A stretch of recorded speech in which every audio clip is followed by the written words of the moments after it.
Hey everybody, welcome. It's the moment of truth. We're playing some 10-minute per side chess on chess.com. Play fair. Do not use other players' applications or engines. Finish every game. I agree. I have no problem with this. I'm content to resign if necessary. Let's play some rapid chess. We are against Guarav 0801. I will do 1 e4. The patrician's choice. Okay, you know what? This guy knows what he's doing. We're playing. It's been a long time. It's been a long time since I played, especially against people who actually like chess. Most of the games I've played, I would say over the course of the past decade or so, have predominantly been against people who don't really like chess, but just happen to be like, you know, they were good in their middle school or something like that.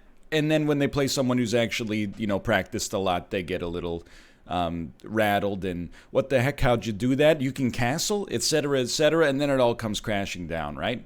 So this is intimidating for me. I mean, we've played some clubhouse games. It's an interesting move.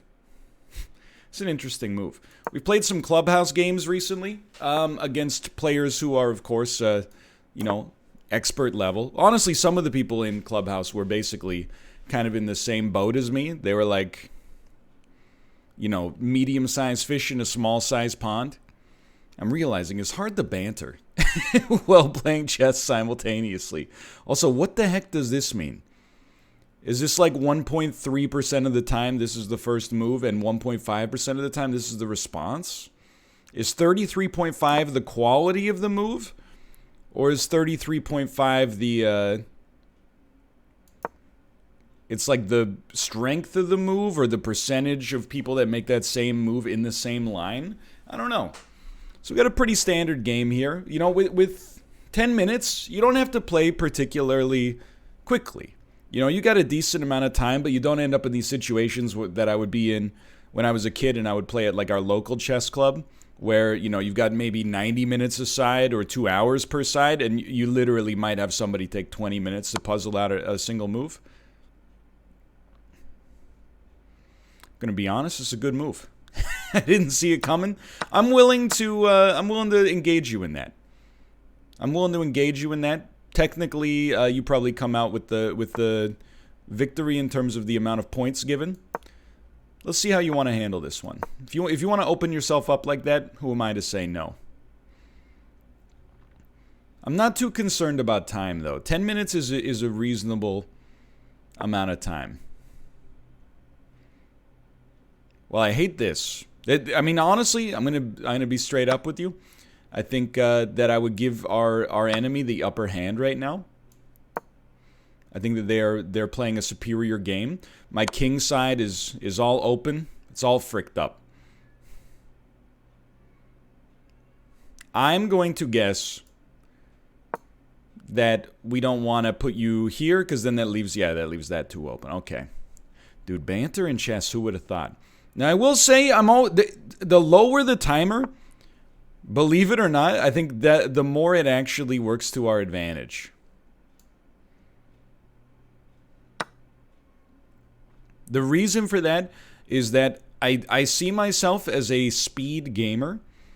I oftentimes, to put it politely, rush through things. I like this actually. I will rush through things. So forcing the enemy to always make decisions and stay on the back foot, I think it benefits us with the timer. I will also tell you, however, I think if given the choice, I would actually rather lose so that we get down into a level where we can, you know, maybe play against people who are a little bit more casual. Not that 1220 is like an incredible elo or anything like that, but it might be a little bit higher than I'm comfortable with right now. Although I'm very impressed with my recent move there. Forcing him to make a difficult decision here. And if he doesn't react, then his queen is going to be forked. But we're not playing puzzles anymore, brother. This is legitimate gameplay. Okay, I wouldn't have done it. I wouldn't have done it. All of a sudden, Guarav 0801, I got to tell you, it's a dangerous position. It's a dangerous position that you found yourself in. Okay, now, we obviously want to move our queen. Where do we want to move our queen to? Want to make sure that we got a good position to attack from in the future. I think this is a good opportunity to spend a little bit of our time. So I want to find myself later. I don't want to block my bishop. Let's put it that way. So I would say I honestly kind of like being there right now. An interesting move. Oh, because you're going to try to stack the file. All right.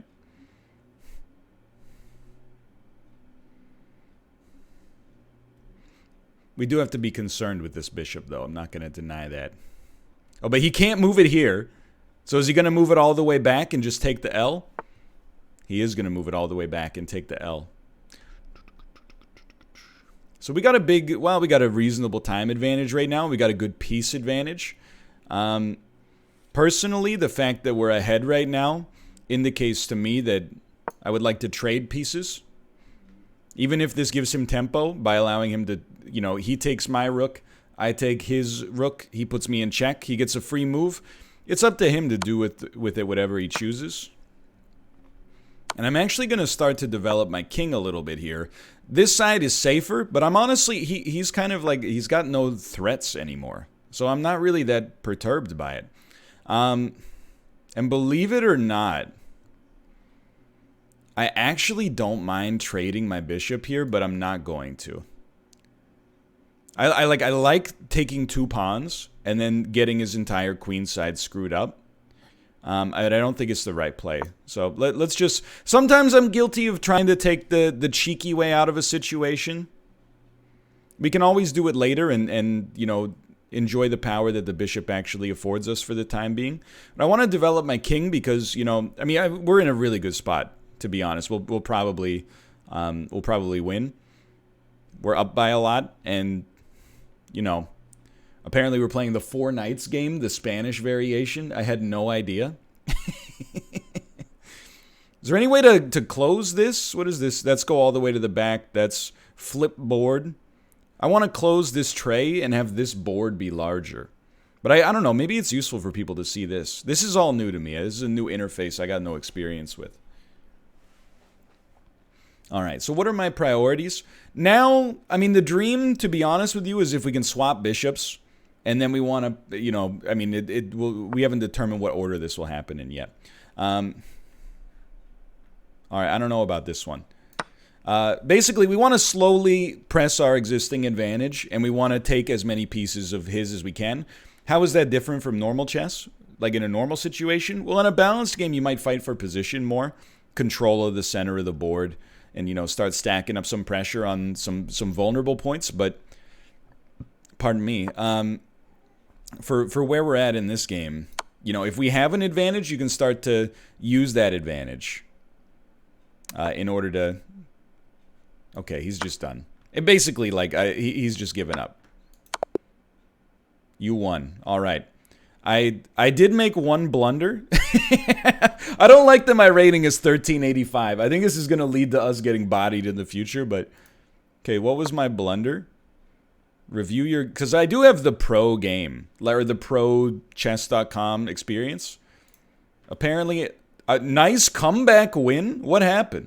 I had 97.3 accuracy. He had 27.7 accuracy.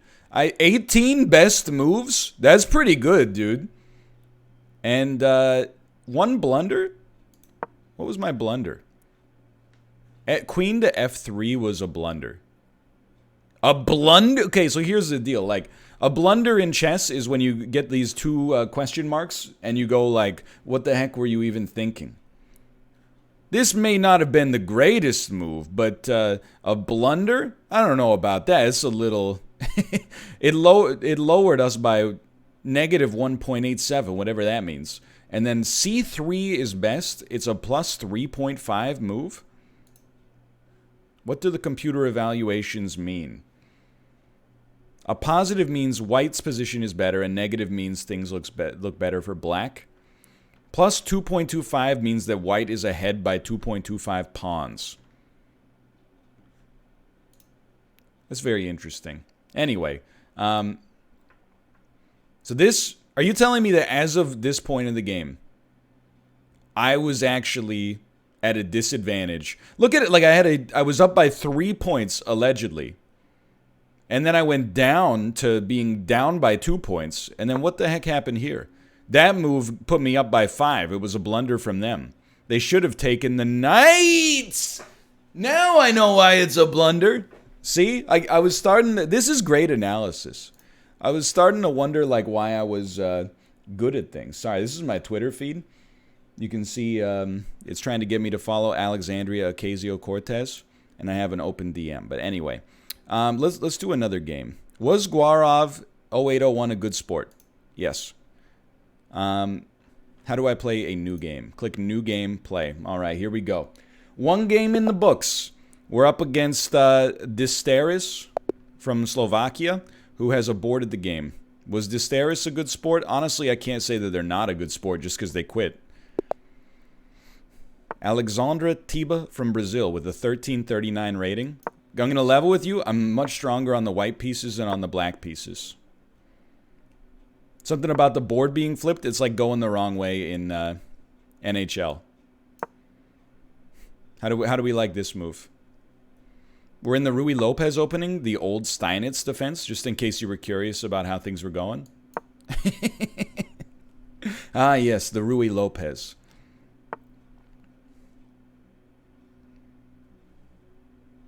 Things look mighty familiar. It's like copy my homework, but don't make it too obvious. I'd rather ruin your kingside pawns and thus screw up. Well, I guess you probably wouldn't ruin it. I have no idea. Like, is this the way things are supposed to look? I don't want to create any pawn islands, so to speak. If you want to push me back, go ahead and push me back. You want to play this sort of game in a 10-minute game of chess? Then by all means, push me back. And then castle kingside. Are you a bad enough dude to castle kingside in this situation?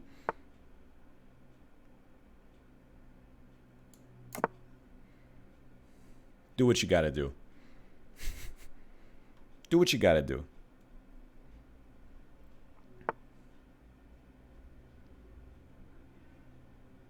I feel like I'm a genius. Am I at real genius hours? I'll tell you, I do not expect him to castle kingside anymore. Ah! That's actually not that bad in the whole scheme of things. They got an extra pawn out of it, so be it.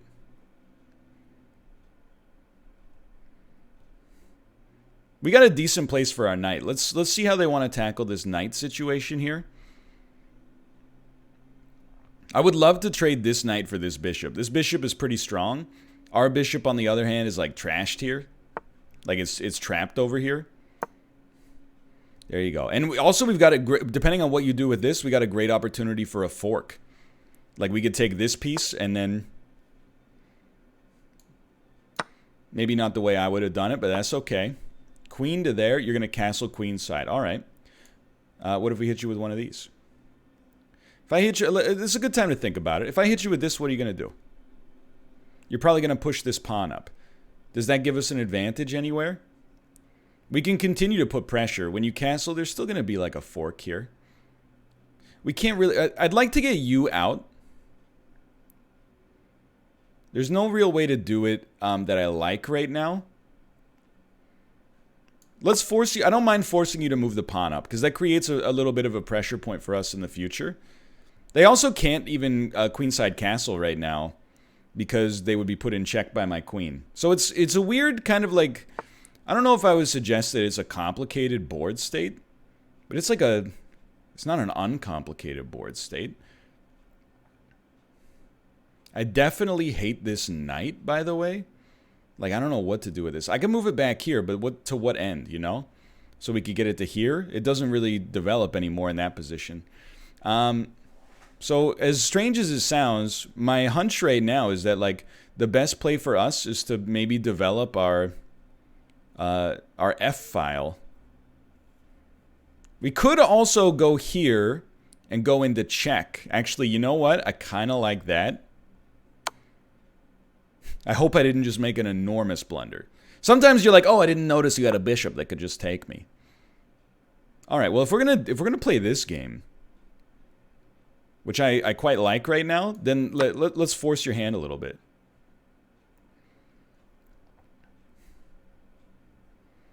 I don't mind forcing you to swap queens. We are a little bit behind on time, but we are up on pieces right now. So in this situation,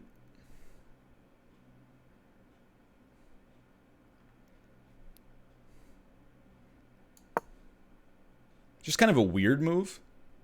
But it actually might be, I wouldn't have, personally. But I actually, like, if you took my queen there, I think you put me in a really bad position. So I think we're actually going to have some heavy blunders on our side. But we are going to, I mean, like, we basically have won the game at this point. It's technically not over, but, like, it's pretty over. We're willing to, like, I'll sacrifice my knight to get my rook in there, and then it's pretty much done. Nobody's more surprised than me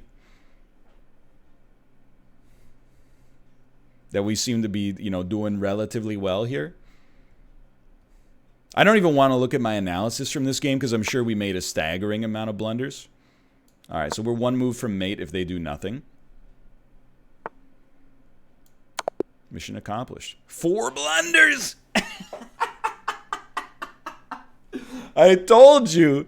I told you. Were they a good sport? Sure, why not? Let me look at my analysis here. Okay. You played a game featuring the Rui Lopez opening. All right. Sorry, it's just analyzing right now. So, like, let's look at this through the chart, okay? He does e4, he's up a little. He's up a little. He's up a little. But this is, like, white has the advantage to begin with, so this is fine. Okay, that move has given him a large lead. My mistake. Or a half pawn lead. They gave that a thumbs up. This is a move from the book. See, I told you, it's a move from the book. That move gets a thumbs up. This move gets a thumbs up. That move gets a thumbs up. This move gets a gold star, the best move. Gold star, best move. Ah, that's a thumbs up, but H5 is excellent, but D7 is best. Okay, dude, this is a great tool. If we had had this when I was 12, I would probably be, like, slightly better at chess. Now, I'm not going to say I'd be an international master or anything, but... So that was the best move. I thought it was a blunder. That was the best move. As of right now, he is up by half of a pawn. It's the best move. Half a pawn. That is a good move, but it's not the best move. That was an inaccurate move. It's a question mark and an exclamation. He's now up by 1.24 pawns. Expected value. That's a very confused move. G5 is a mistake, and all of a sudden, now I'm in the lead. I have taking your piece is also a mistake. Which is an enormous question mark. What are you doing? Okay, that was the best move. Or is excellent. D4 was the best. Knight to C7 was another question mark. And look, we're starting to push our advantage now. Things happen fast. We made the best move. He made a very quizzical move. We made the best move yet again.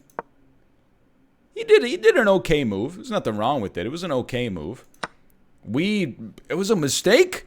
Bishop to H5 to push the queen. Dude, I know this might be, like, boring to you, but to me it's incredible. Look at it. I love in the opening when everybody knows, like, the first 4 or 5 moves are like tuck, tuck, tuck, tuck, tuck. Everything's good. And as soon as you get into no man's land, it's like all question marks as far as the eye can see. What are you doing? He says, what are you doing? We're up by 6 pieces right now. 6 pawns, I should say. And so, what are you doing? You're not doing anything. What are you doing? It's an inaccuracy.